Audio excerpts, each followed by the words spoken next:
जय श्री कृष्ण। गोवर्धन पूजा की आप सभी को हार्दिक शुभकामनाएं। गोवर्धन पूजा दिवाली से अगले दिन मनाई जाती है। इस बार गोवर्धन पूजा 2 नवंबर को मनाया जा रहा है।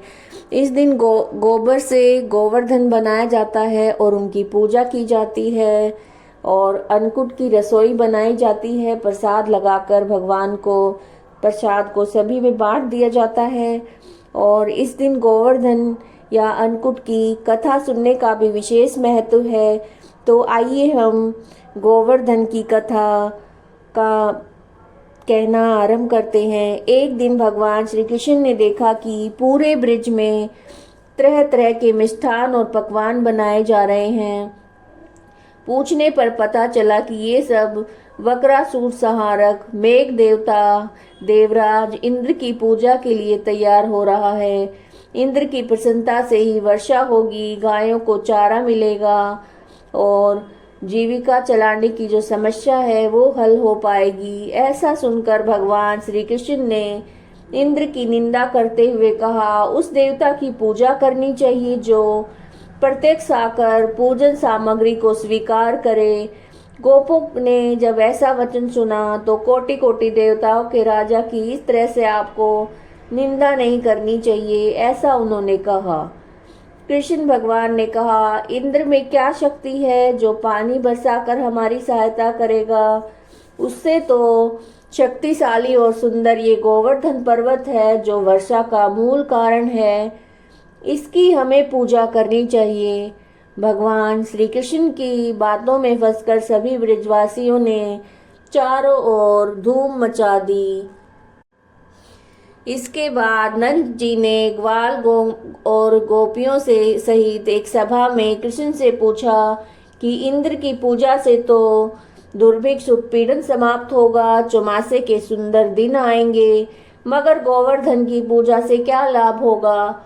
उत्तर में श्री कृष्ण ने कहा, गोवर्धन की भूरी भूरी प्रशंसा की और गोपियों की आजीविका का एकमात्र सहारा सिद्ध किया।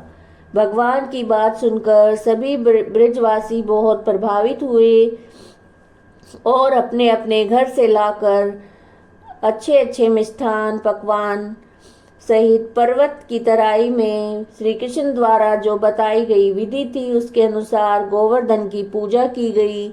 भगवान की कृपा से ब्रजवासियों द्वारा अर्पित सारी सामग्री को गिरिराज ने स्वीकार कर लिया और खूब आशीर्वाद दिया।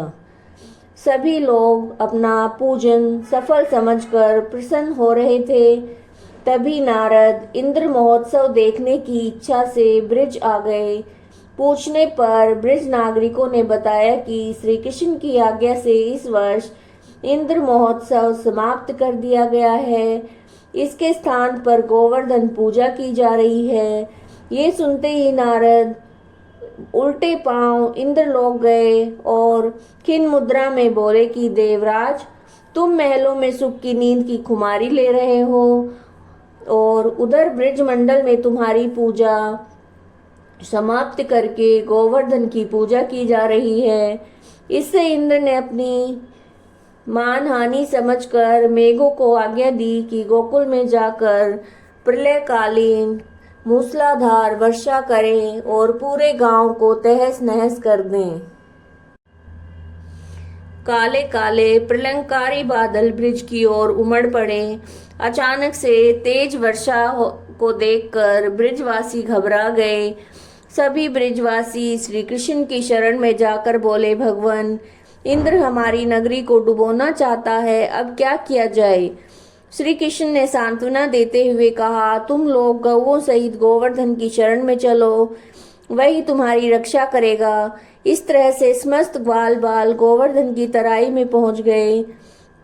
श्री कृष्ण ने गोवर्धन की को कनिष्ठा उंगली पर उठा लिया और 7 दिन तक गोप गोपिकाएं उसकी छाया में सुखपूर्वक रहे। भगवान की कृपा से उनको एक छींटा भी नहीं लगा। इससे इंद्र को महान आश्चर्य हुआ। तब भगवान की महिमा समझकर अपना गर्व जानकर वह स्वयं ब्रिज गया और भगवान श्री कृष्ण के चरणों में गिरकर अपनी मूर्खता पर उसने महान पश्चाताप किया। 7वें दिन भगवान ने गोवर्धन को नीचे रखकर इसी भांति प्रतिवर्ष गोवर्धन पूजा करके अन्नकूट उत्सव मनाने की आज्ञा दी। तभी से ये अन्नकूट के नाम से मनाया जाने लगा। अगर आपको वीडियोस पसंद आ रही हैं तो लाइक कीजिएगा, चैनल को सब्सक्राइब कीजिएगा। जय श्री कृष्ण।